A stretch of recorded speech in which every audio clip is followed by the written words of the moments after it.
একটা সংসারে লাগার কোনো শেষ নেই। একটা আনি আরেকটা লাগে, আরেকটা আনি আরেকটা লাগে। প্রয়োজন আর প্রয়োজন, মানে আমাদের যতই থাকে অতই লাগে। বিষয়টা হচ্ছে এরকম। তবে দুঃখজনক বিষয় কি জানেন, এই যে লাগাটা না, এটা আমাদের মধ্যবিত্ত ফ্যামিলি বা নিম্নবিত্ত ফ্যামিলির জন্য অনেক কষ্টকর।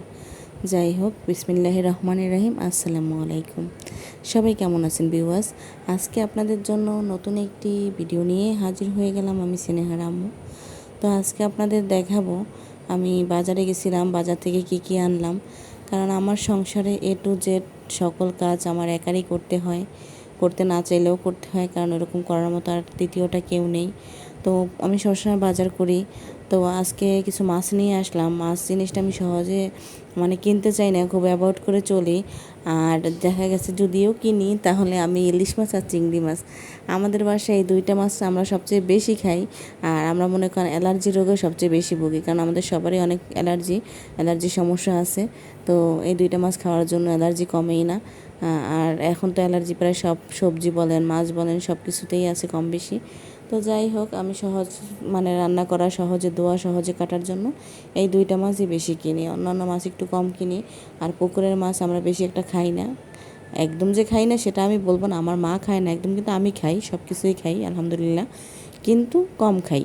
ঠিক আছে, এটা বেশি কিনি না, কারণ আমার আম্মা খেতে চায় না, এর জন্য। তো আজকে একটা পুষ্করিণীর মাছ আনলাম, সেটা হচ্ছে যে পুঁটি মাছ, চায়না পুঁটি মাছ।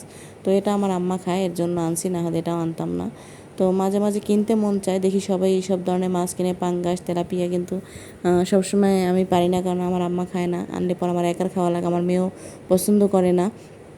কিন্তু দুঃখজনক বিষয় হচ্ছে এটাই যে আমার যা পরিস্থিতি, তাতে আমার পাঙ্গাস তেলাপিয়া তো ভালো মাছ খাওয়ারই কথা না।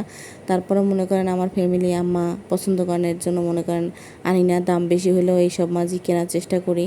কারণ হয় কি, মা যদি না খায় একটা জিনিস, তাহলে অনেক কষ্ট লাগে, খারাপ লাগে। আমরা খাবার, সে খাবে না। তো এই জিনিসটা হয়তো সবাই চিন্তা করে না, আমি যতটা চিন্তা করি বা যতটা ভাবি। তো আমার একটু বেশি ভাবনা, এর জন্য সবসময় সবার থেকে কথাও বেশি শুনতে হয়। আজকে আমার বাবা মারা গেছে, 8 বছর হয়েছে। ঠিক আছে, তো এর ভিতরে মনে করেন আমার মা আমার কাছেই আছে, আমি আমার মায়ের সাথে থাকি সবসময়। আমি আমার মাকে সবসময় দেখে রাখি, টেক কেয়ার করি, সব কিছু আমিই করি। কিন্তু মাঝখান দিয়ে কথাও শুনতে হয় আমাকে, সব কিছুর ক্ষেত্রে যে দেখাশোনা সব কিছু আমি করি। কিন্তু এইটা কোথাও সার্কুলার হয় না, মাঝখান দিয়ে শুনতে হয় যে আমার মায়ের সব কিছু আমি খাই, আমার মা সব কিছু আমার মেরে খাওয়ায়, আমার মেরে সবচেয়ে বেশি ভালো পায়, আমারে সবচেয়ে বেশি ভালো পায়। আসলে ভালোবাসা জিনিসটা কি আমি জানি না, তবে একটা জিনিস বলতে পারি যে ভালোবাসা এমনিতে হয় না। সে আমাদের লক্ষ লক্ষ টাকা খাওয়ায় নেয়, আবার আমাদের জন্য লক্ষ লক্ষ টাকা রেখে যায় নেয়। আর আমার মেয়েকে অনেকে বলে যে আমার মেয়েকে ভালোবাসে, আমার মেয়েকে আমার মা কতটা ভালোবাসে জানি না, তবে আমার মা অনেক বেশি ভালোবাসে। একজন নানির জন্য কোনো নাতির প্রতি যত পাগল থাকে, যত যা করে, আমার মেয়ে করে। আমি গ্যারান্টি দিয়ে বলতে পারি আমার মেয়ে অনেক বেশি ভালোবাসে আমার মাকে। কিন্তু তাও আমার মানে মেয়েটাকে আমার মা একটু মুখের ভালোবাসা বাসে, তাতেও দেখা যায় অনেকের সমস্যা হয়। আসলে আমার মা তো আমাদের কাছেই থাকে, আর আমার মেয়ে ছোটোবেলা থেকেই আমার মাকে পাইছে শুধু। ঠিক আছে, বাবা থাকে মানুষের, ওর বাবাকেও পায় নাই, ও পাইছে ওর নানুকে। ঠিক আছে, তো আমাদের দেখা যায় দুইজনের মাঝখানে সবসময় শুয়েছে, বাবা মার মাঝখানে যেরকম বাচ্চারা শোয়। তো এ থেকে ওর নানির প্রতি ওর ভালোবাসাটা অনেক বেশি, এবং কি যদি সত্যি বলতে চাই তাহলে আমার চেয়েও বেশি। কারণ আমার চেয়েও নানুর বেশি ভালোবাসে, সাপোর্ট দেয় সবসময়, নানুর কিছু বলা যাবে না। ঠিক আছে, এবং কি সব কিছু নানুর সব যে কোনো একটা কথা বলে দৌড়িয়ে যায়, শুনে সব কিছু করে দেয়। ও অন্যরকম মানুষটা, ছোট কিন্তু ওর কাজকাম সব বড়দের মতো।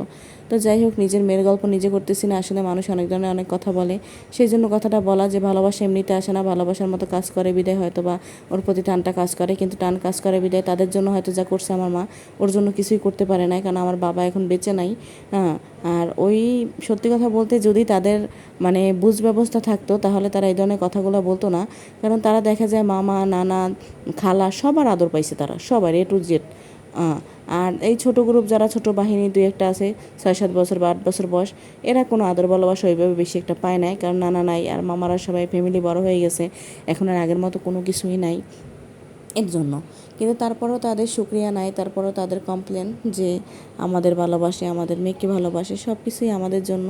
তো যাই হোক, আপনারা দোয়া করবেন যে আমাদের যিনি এরকম সবসময় ভালোবাসতে পারে, আর আমরাও যিনি আমার মাকে মৃত্যুর আগ পর্যন্ত আমাদের কাছে রাখতে পারি, দেখতে পারি, টেক কেয়ার করতে পারি। ঠিক আছে, আর মা তো অনেক কষ্ট করে বড় করছে, মার জন্য তো করতেই হবে, আর কেউ কিছু না করলেও তো আমাকে করতে হবে, আমার তো মা, তাই না? যাই হোক, সবাই ভালো থাকবেন।